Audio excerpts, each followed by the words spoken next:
ప్రాణాలు అరచేత పెట్టుకొని మనమందరం బిక్కుమంటుంటే ఈ భూపాల్ రెడ్డి వెంకరెడ్డి ఏనాడైనా ప్రజల మధ్యలో తిరిగిందా అని చెప్పి నేను అడుగుతా ఉన్నాను. కానీ భారతీయ జనతా పార్టీ మాత్రం మేమందరం ప్రాణాలు లెక్క చేయకుండా గవర్నమెంట్ హాస్పిటల్లో రోజుకు 300-400 మందికి భోజనాలు పంపిణీ చేసిన చరిత్ర మాది. ఈరోజు ఆనాడు కూడా కరోనా మందు ఆనందయ్య మందు పట్టణంలో 10,000 ప్యాకెట్లు పంపిణీ చేసినాం. మోడీ గారు కరోనా సమయంలో వ్యాక్సిన్ ఇచ్చి మనల్ని కాపాడిండు. అదేవిధంగా ఆకలితో అలమటించొద్దని ప్రతి పేదవాళ్ళకి 5 కిలోల చొప్పున బియ్యం ఇచ్చిండు.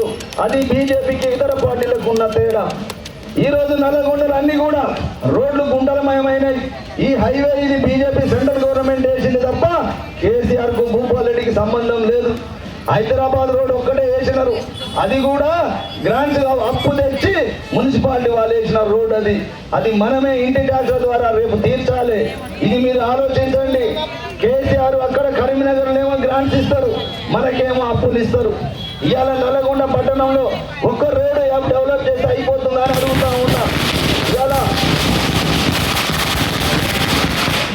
ఈరోజు నల్గొండ మొత్తం చూడండి, ఎక్కడ చూసినా గుంటలమయం రోడ్లు.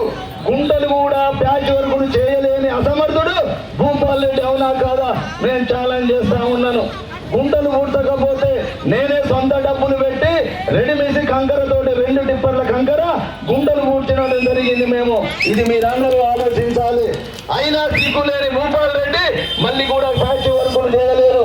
ఇవాళ అంటా ఉన్నారు టీఆర్ఎస్ వాళ్ళు 1,300 కోట్లు పెట్టి నల్గొండ డెవలప్మెంట్ చేసినామని. నేను ఛాలెంజ్ చేస్తున్నా, దమ్ముంటే చర్చకు రమ్మంటున్నా. ఇక్కడే టీఆర్ఎస్ నాయకులు కూడా చుట్టుపక్కల ఉన్నారు. చేతనైతే ఒక్కరు వచ్చినా సమాధానం చెప్పడానికి మేము సిద్ధంగా ఉన్నాం. ఇవాళ 1,300 కోట్లలో జరిగిన అవినీతి అంతా రేపు కక్కిస్తాం. నేను గెలిచిన తర్వాత అన్నిటి మీద ఆర్టీఐ యాక్ట్ పెట్టి ఒక్కొక్కరిని కక్కిస్తామని కూడా తెలియజేస్తా ఉన్నాను.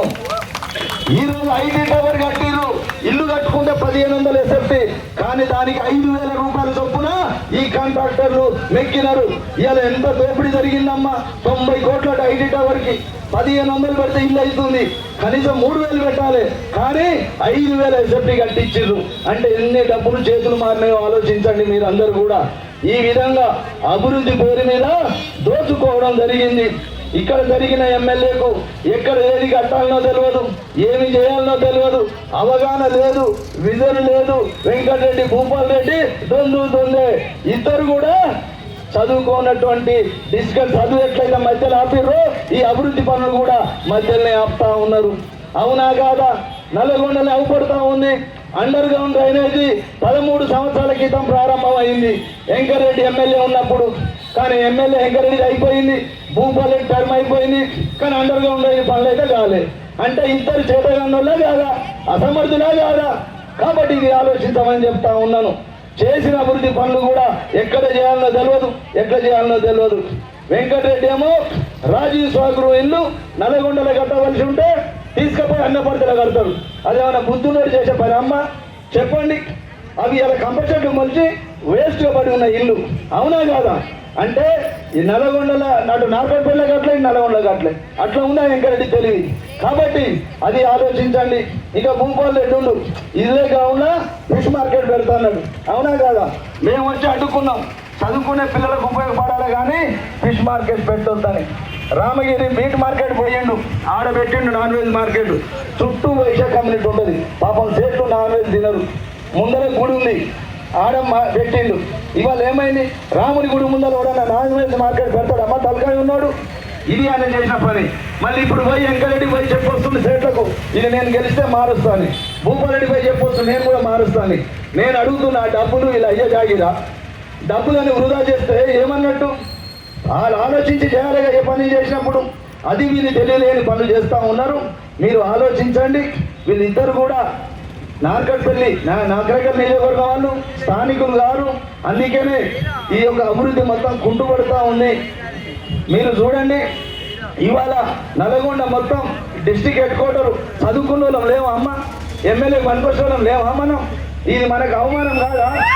ఆంధ్ర వాళ్ళ పెత్తనం ఎట్లయితే సహించకుండా తరిమి కొట్టినమో, రేపు ఎన్నికల్లో వెంకరెడ్డి భూపాల్ రెడ్డిని ఆ విధంగా చిత్తుగా ఓడించి నగరగలకు పంపించాలని చెప్పి కూడా నేను తెలియజేస్తా ఉన్నాను. ఎందుకంటే ఇవాళ నల్లగొండకు వచ్చి రావాల్సిన నీళ్లు కోమటిరెడ్డి వెంకరెడ్డి బీఎల్ఎంల ప్రాజెక్టు తీసుకుపోతున్న నీళ్లు, అవునా కదమ్మా? కాబట్టి వెంకరెడ్డి 5 ఏళ్లలో ఒక్క నల్లగొండ గురించి అడిగిందా అమ్మా? బీఎల్ఎంల ప్రాజెక్ట్ అడిగింది, కానీ ఎస్ఎల్బీసీ సొరంగ మార్గానికి 1000 కోట్లు ఇస్తే పని అవుతుందని చెప్పి అడిగిందా? అడగలే. కేసీఆర్ ఏమన్నాడు? కుర్చేసుకొని పూర్తి చేస్తున్నాడు సొరంగ మార్గం, కానీ కాళేశ్వరం 1,00,000 కోట్లు పెట్టింది కేసీఆర్. మరి అది అడిగే దమ్ము ధైర్యం భూపాల్ రెడ్డికి ఉందమ్మా కేసీఆర్ని? మరి ఎందుకు అడగలే? అడిగనోడు అవసరం మనకు? కట్టు బానిసల్లో పడి ఉన్న టీఆర్ఎస్ ఎమ్మెల్యేలు మనకు అవసరమే లేదని చెప్పాల్సిన అవసరం వచ్చింది, అవునా అక్క? కాబట్టి ఇవాళ పానగల్లో ఎంతో మంది స్థానిక ఒడ్డెర కాంట్రాక్టర్లు ఉన్నారు, సోదరులు, ఒడ్డెర సోదరులు, కానీ ఒక్కరికి లోకల్ కాంట్రాక్ట్లు వస్తలేవు. అంతా బయట చేసుకుంటున్నారు, మన వాళ్ళపై బయట బతుకుతున్నారు. ఇదే న్యాయం అని అడుగుతా ఉన్నాను. కాబట్టి ఇక చెప్పుకుంటూ పోతే వెంకటరెడ్డి, భూపాల్ రెడ్డి చాలా ఉన్నాయి. అయినా ఇద్దరికి ఇచ్చిన అవకాశం మాకు కొత్త వాళ్ళకి ఏమంటున్నాం, అన్ని పార్టీలకు ఇచ్చారు, మాకు ఒక్కసారి అవకాశం ఇవ్వమంటున్నాం. మీరు ఆలోచించండి, మార్పు రావాలి, కొత్త నాయకత్వం రావాలి. ఈ నల్లగొండ కొన్ని కుటుంబాల చేతిలో బంద్ అయినది. ఇవాళ కంచెల బ్రదర్స్ అంట, కోమటిరెడ్డి బ్రదర్స్ అంట, గుత్తా బ్రదర్స్ అంట, ఏమి లయ్యజాగిరా నల్లగొండ?